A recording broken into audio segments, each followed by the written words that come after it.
بسم الله الرحمن الرحيم، وما توفيقي إلا بالله، عليه توكلت وعليه أنيب. عشان نشوف الديكور ده ونعرف تأثيره وشكله وتداخل الألوان اللي موجودة اتعملت ازاي، لازم نتابع الفيديو للنهاية، وما تنساش تعمل إعجاب وشير للفيديو. الدهان اللي معايا ده دهان قطيفة، من مسمياته فلفت شمواه تشينتو. بنبدأ نخفه بنسبة 1:1. ده دهان فضي. وهنبدأ إننا نجيب قطعة من القماش القطن، وهنبدأ نبلها كده ونعصرها كويس، وهنبدأ نطبع بيها على الجدار اللي موجود عندي. بالمناسبة الشغل اللي احنا هنعمله ده ممكن يتعمل على أسقف، ممكن يتعمل على كرانيش، ممكن يتعمل على حائط، يعني حائط جدار كامل. تمام، حتى لو من غير كمان ديكورات كاملة، يعني زي النقشة اللي احنا هنعملها أو المربعات دي، ممكن يتعمل كده تمام. حتى اللي يحب ينفذ كده ويشتغل كده بنفسه ممكن إن شاء الله يعملها بسهولة. زي ما احنا شايفين، هنبدأ بإيد ترمي على الحائط، والإيد التانية تبدأ تمسك القماش. الموضوع بإذن الله سهل وبسيط جدا، نقدر إننا ننفذه بسهولة. ده لون فضي، والأرضية اللي موجودة عندي لون موف. لون موف ده بيتكون من لون أبيض مضاف إليه تلوين بنفسجي. بنفسجي لما بنيجي نفتحه بالأبيض بيدي معانا لون موف لغاية ما يجيب معانا الدرجة دي. وبالمناسبة احنا ممكن نعمل الشغل ده على أي ألوان، يعني مش شرط نفس اللون كمان اللي موجود عندي. زي ما احنا شايفين الأرضية مطفي، يعني لازم تكون الأرضية دهان مطفي، ونبدأ نطبق عليها. ليه؟ عشان خاطر الشمواه فيه لمعة زي ما احنا شايفين كده، عشان يبان في تباين ما بين اللامع والمطفي اللي تحت منه. لو الاتنين لامع، القطيفة اللي موجودة عندي هتبقى باينة، ولكن هتبقى يعني تباينها ضعيف شوية. فاحنا عايزين برضو نركز في النقطة دي. الأرضية لازم تكون مطفي أو ربع لامع، طبعا دهان بلاستيك تمام، أو دهانات مائية أميلشن. طيب، من نفس اللون اللي معايا الفضي، وهنبدأ نلونه. بالمناسبة ده يا جماعة ده اللون البنفسجي اللي أنا بقول عليه، اللي بيطلع معايا لون الموف. أنا فضيت حوالي نص علبة على الشوية اللي موجودين عندي دول، يعني أنا زودت اللون عشان يطلع معايا الدرجة دي. وهنبدأ إننا نطبع تاني على اللون الفضي اللي موجود، بحيث يعمل موضوع زي نظام إيه، اختلاط ما بين الفضي مع اللون اللي هو اللي موجود معايا، البنفسجي اللي موجود معايا مع الأرضية. ده كله بإذن الله مع بعض بيدي في النهاية شكل جميل. زي ما احنا قلنا، الشغل ده ممكن يتعمل على سقف بألوان مختلفة، ممكن يتعمل على حائط كامل كرانيش، ممكن يتعمل في أي مكان. ولكن بقى عايزين بقى نشوف مع بعض كده احنا هنعمل عليه الديكور ازاي.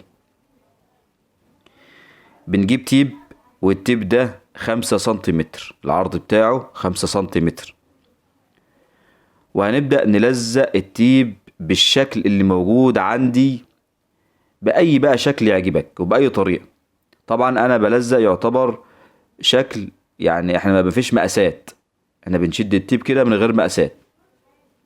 بتكبر يعتبر في جزء من فوق، بيتصغر شوية من تحت.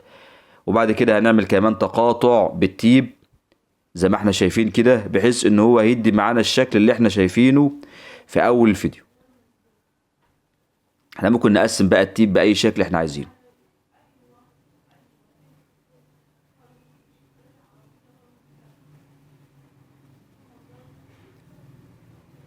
زي ما احنا قلنا انا ما خدتش مقاسات، انا كده ايه، شديت التيب كده على هذا الاساس، على نفس الوضع، على نفس الشكل اللي موجود دلوقتي. طب عايزين بقى نركز في الخطوات اللي جايه دي، عشان خاطر هي مهمه جدا جدا.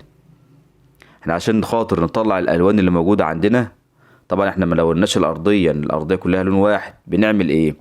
بنبدا نجيب بعد ما نلزق التيب، هنبدا نجيب دهان بني دوكو. اللي معاه ده بني دوكو، ونبدا نغبر تغبير خفيف على المربعات اللي موجوده عندي. يعني انا ببدا اختار مربعات بعيدة عن بعض أو متلاصقة جنب بعض، ونبدأ إننا نغبرها باللون البني الدوكو اللي هو نترو سيلولوز. هو طلاء مستخدم في السيارات، في صباغة السيارات، أو سيلولوزيك أو سيلولوزي، يعني كل مكان بقى وله مسمياته.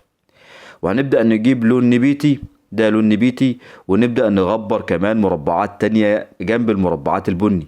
يعني احنا هنعمل معانا 3 ألوان، يعني نعمل حسابنا إن احنا هنغبر 3 ألوان.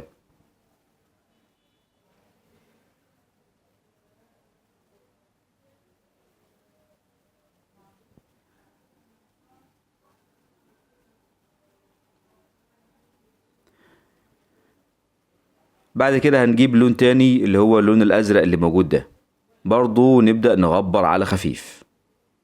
بالمناسبة اللون الازرق ده مضاف اليه كمان قليل من اللون الاحمر.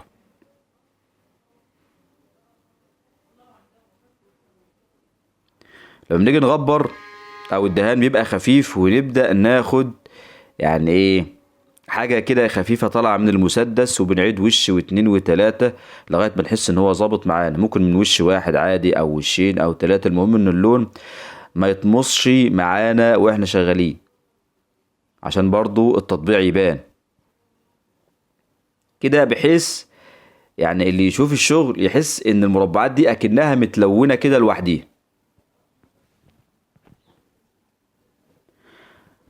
هنبدأ بعد كده خط خفيف جدا، ونبدأ نرسم كده ايه خط خفيف جدا بالمسدس من فوق الضلعين من فوق زي ضوء.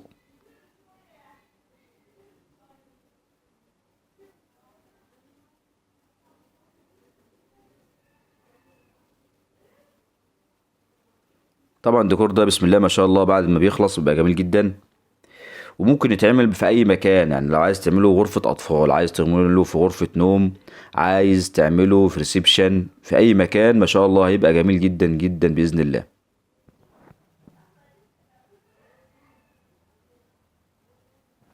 زي ما احنا شايفين اللون الابيض خفيف، انا بنكترش فيه.